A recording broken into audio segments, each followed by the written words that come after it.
everyone. Welcome back to the podcast. Thank you for joining in. Today, we are going to talk about college. It's that time of year, right? Everybody's graduating from high school. Kids will be going to college soon. And a lot of you parents are having to pay cash for college, or you've saved up for college, and grants are just pathetic. Oh my goodness. I have learned a lot about student loans recently. How pathetic. Like, the kids get a little bit of money and then the parents are supposed to take out a federal loan or a personal loan to send the kids to college for the rest. Are you kidding me? I mean, I can see why kids apply for every single grant possible, but it is extremely disturbing that they are putting all of this debt back on the parents. Like, extremely disturbing. And the parents are okay with this. They're still sending the kids to college. There are a million different ways that you can get that education and you don't need to go to college. I digress because this is not what this is about, but this is a soapbox for me.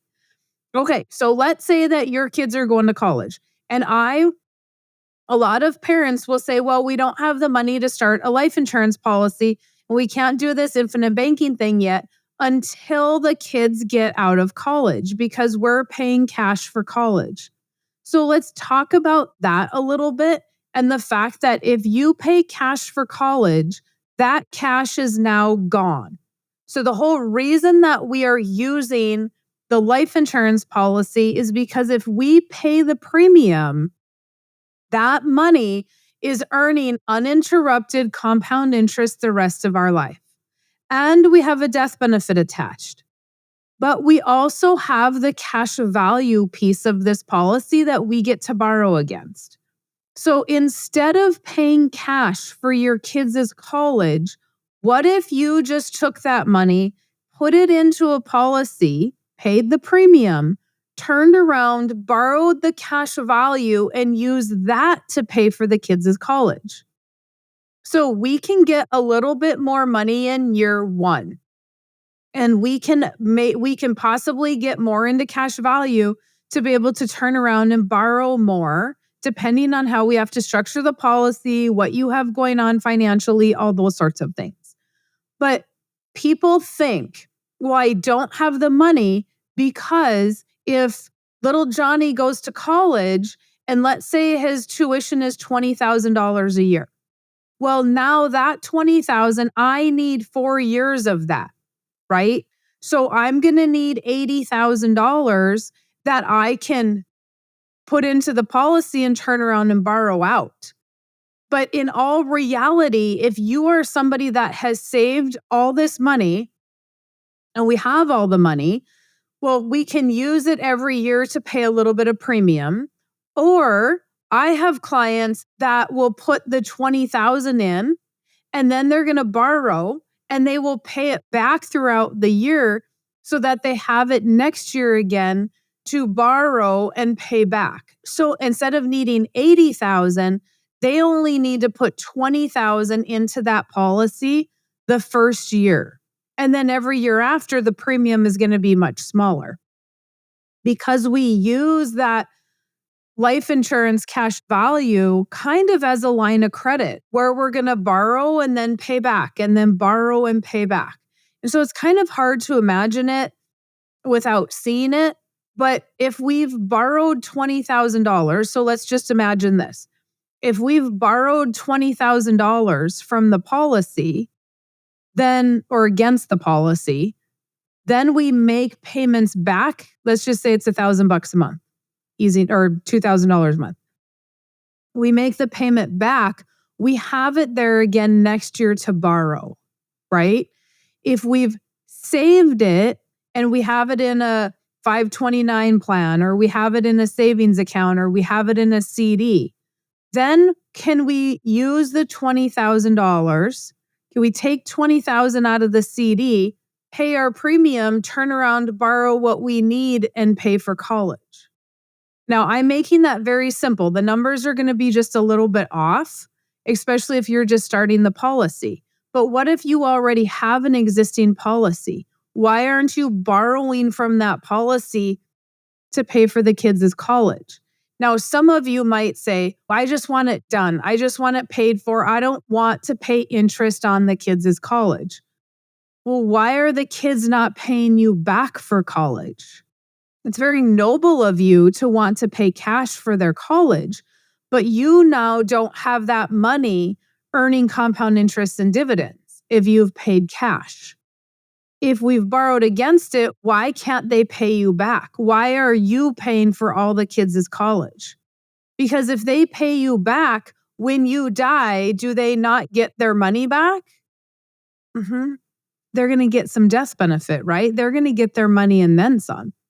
So is it going to hurt them to pay you back? No, it keeps them accountable.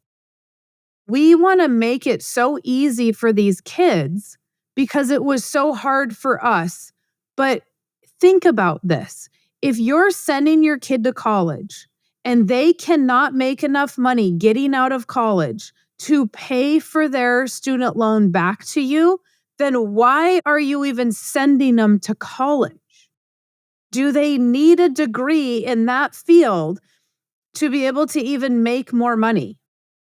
I truly believe that employers are not going to care any longer about these stupid college degrees because they are so expensive.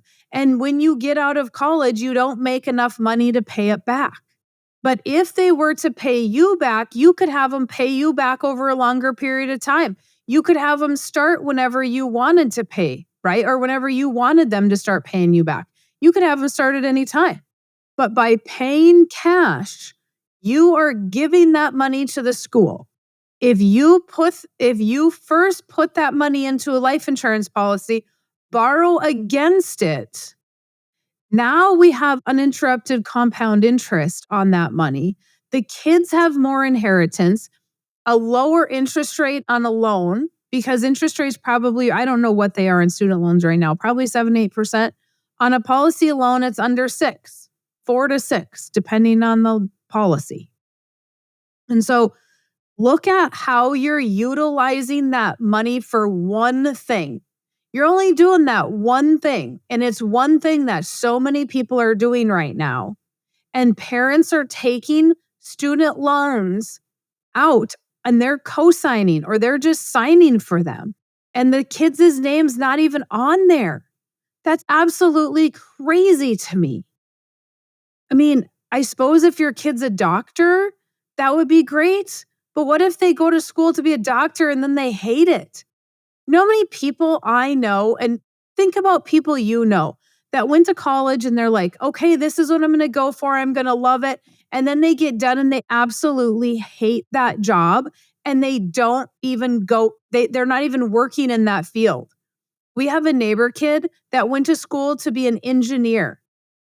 And then he got into his first engineer job and hated it because he couldn't physically be working with his hands and doing stuff. And that's what he wanted to do. He wanted to build things. When people go to school to be an engineer, they think they get to build things and they don't ever actually get to build anything. And so he quit. And then he went back to school to be an electrician. And now he's an electrician, making probably just as good of money as an engineer, but he likes his job.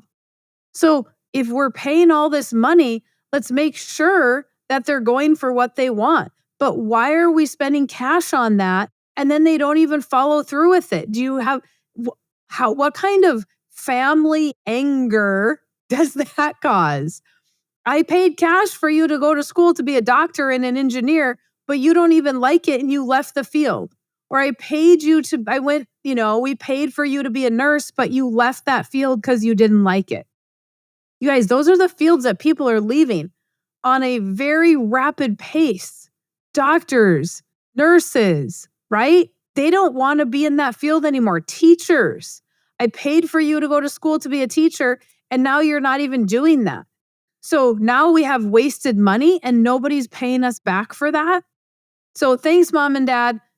Glad that you have less retirement because you paid cash for me to go to college. Think about how you are utilizing that money for those kiddos.